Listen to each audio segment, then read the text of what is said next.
বাংলা বলছি চ্যানেলটি সাবস্ক্রাইব করুন এবং সমস্ত অনুষ্ঠানের আপডেট পেতে বেল আইকনটি অন করুন। জামশেদপুর শহরে অনুষ্ঠিত হলো দুদিনের সাহিত্য উৎসব। 22 বছর ধরে প্রকাশিত হিন্দি পত্রিকা স্বাধীনামার উদ্যোগেই এই সাহিত্য উৎসব অনুষ্ঠিত হলো জামশেদপুরের তুলসী ভবনে।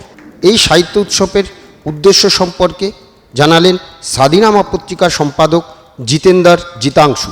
जमशेदपुर की साहित्यिक संस्था है तुलसी भवन और कलकत्ते की पत्रिका है सदीनामा। सदीनामा पत्रिका अखबार समूह है। इन दोनों ने मिलकर ये तय किया कि जमशेदपुर में 2 दिन का साहित्य उत्सव किया जाए और इस उत्सव की सबसे बड़ी खासियत ये है कि हमने पत्रकारिता का भी एक सत्र रखा जो अभी चल रहा है। और कल हमने कहानियों पर बात की थी, जो कहानियाँ यहाँ पढ़ी गई, करीब 25 कहानियाँ पढ़ी गई।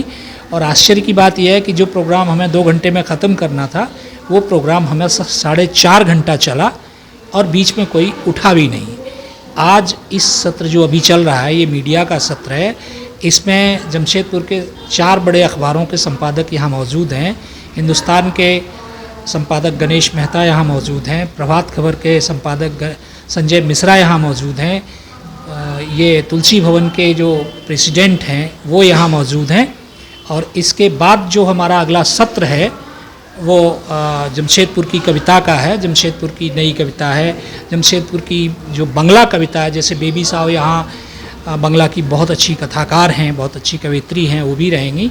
और ये कोशिश है कि मीडिया के इस समय में, फेसबुक के इस ज़माने में सही लोगों तक जाकर ही मिला जा सकता है, इसलिए ये प्रयास हम लोगों ने किया है। জামশেদপুরের বিষ্ণুপুরে অনুষ্ঠিত দুদিনের এই সাহিত্য উৎসবে যোগদান করেন জামশেদপুরের বিভিন্ন স্তরের মানুষ। কত বছর ধরে চলছে এই সাহিত্য উৎসব? ये प्रोग्राम साल में 3-4 बार करते हैं और अलग अलग शहरों में करते हैं। पिछले साल ये कार्यक्रम हम लोगों ने मेवात में किया था, अलवर में किया था। और अलवर में हम लोगों ने इसे मेवात विशेषांक के तौर पर किया था, मेवाती संस्कृति पे किया था। बेसिकली हमारा काम लोगों के पास जा कर के वहाँ की सभ्यता है, संस्कृति है, भाषा है, उपबोली है, डायलेक्ट है, इस पर काम करने का है। इसके पहले हमने ये काम बांग्लादेश में किया। हम लोगों ने लालन फ़कीर की जो मज़ार है वहाँ हम लोगों ने काम किया। इसके बाद गोपालगंज में काम किया। तो हमारे लिए ये जैसे बंगला में लालन फ़कीर हैं, हिंदी में कबीर हैं, कबीर की जो दूसरी परंपरा है वो लालन फ़कीर की है। और मुझे बोलते हुए कोई आश्चर्य नहीं है और मुझे बहुत अच्छा लगता है कि कबीर लालन के बाद की जो बंगला की जो परंपरा है उसमें नजरुल भी हैं और रविंद्रनाथ भी हैं। ये हम देश के लोगों को जगह जगह जाके बताते हैं, क्योंकि हमारा राजनीतिक एकीकरण तो हुआ है लेकिन हमारे सांस्कृतिक एकीकरण पर जो काम है वो अभी तक ठीक से शुरू नहीं हुआ है। इसीलिए कभी हम उत्तर चिल्लाते हैं, कभी दक्षिण चिल्लाते हैं। और आज़ादी के पहले जो नेता कंधे पर खादी और हिंदी पढ़ाते थे, 60-70 के दशक में इस एकीकरण की कमी की वजह से, भाषाई एकीकरण की कमी की वजह से वो अब दूसरी भाषा बोलते हैं। और हम बार बार कहते हैं, बंगला में भी कहते हैं कि देश की जितनी भाषाएं हैं सारी भाषाएं राष्ट्र की भाषाएं हैं, कोई कन्फ्यूज़न नहीं है। ऑफिशियल लैंग्वेज जो अंग्रेजी है उसके साथ में हिंदी, और वो हिंदी है कि अगर वो हिंदी हम रास्ते में बोलें तो उसे कोई समझ नहीं सकता। हिंदी जो राजभाषा का जो ऑफिशियल डायलेक्ट है उसे हम आप समझ नहीं सकते। तो हिंदी ही नहीं, देश की जितनी भाषाएं हैं वो सभी राष्ट्रभाषाएं हैं, सभी बोलियां। बंगला 30 तरह की बंगला है। ढाकाई बंगला अलग देख लीजिए, बर्दवानेर छेले और बोरीशालेर बोउ, तो ये सारी चीज़ें भी हमारे ही बीच मौजूद हैं। तो हमारा ये मुख्य काम जो है वो भाषाई और सांस्कृतिक एकीकरण का है, जिस पर हम जोर दे रहे हैं। বর্তমান রাজনৈতিক পরিস্থিতিতে দেশে ভাষা ও ধর্মের ভিত্তিতে যখন সহিষ্ণুতা নিয়ে প্রশ্ন দেখা দিয়েছে, সেখানে এই সাহিত্য উৎসব কতটা সাফল্য আনবে? 20 साल पहले से मैं जिसे पूछता था वो पहले बंगाली होता था, फिर वो हिंदू होता था, फिर वो मुसलमान होता था। इस बात को बहुत साफ है कि भाषाई एकीकरण सबसे ज़्यादा है। लेकिन इस पिछले वाले चुनाव में जिस तरीके से अधीर रंजन चौधरी हारे, मैं बात नहीं कर रहा हूँ, मैं एक उदाहरण दे रहा हूँ कि जिस तरह मोहम्मद सलीम हारे, उसी फॉर्मूले में अधीर रंजन हारे। और अगर हम अपने पूरे सांस्कृतिक फॉर्मेट को इधर ले जाएंगे तो वही स्थिति आएगी जहाँ पर आप काम कर रहे हैं, उनका टीवी काम कर रहा है।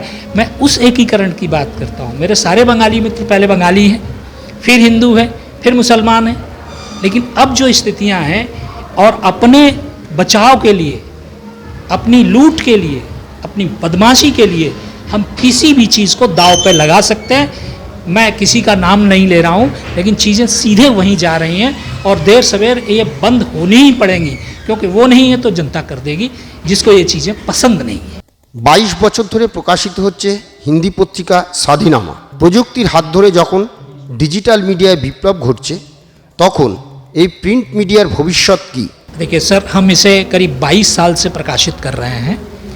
इसके अलावा हम अलग अलग भाषाओं में सांस्कृतिक तौर पर जो चीज़ें बहुत महत्वपूर्ण हैं, जैसे भरतरी, राजा भरतरी की जो कथा है वो दर्शन के तौर पर तो कॉलेजेस में पढ़ाई जाती है, लेकिन राजा भरतरी हमारे बात बात में मौजूद हैं।